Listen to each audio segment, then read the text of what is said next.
Welcome all to the course on the Git version control system, right? One of the most popular version control system available on the market.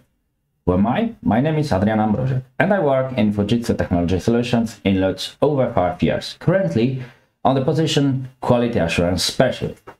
I started my IT career officially in 2002 as a system administrator, what means exactly that I already gathered experience about many different operating systems and tools, and one of these tools is of course Git.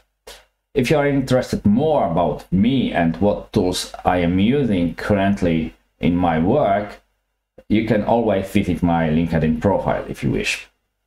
What will the course be about? This is a pretty good question. I think that we will focus not on commands or operations, but rather on the configuration, because the configuration is one of the elements of Git that you need to know and understand.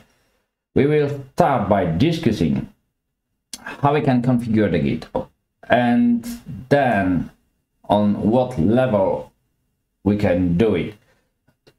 After that, I think that we'll try to show you the HTTPS and SSH conflicts, and then we will go through the end of line conflict in Git, and finally we will discuss how to automate the work in Git to make it more comfortable.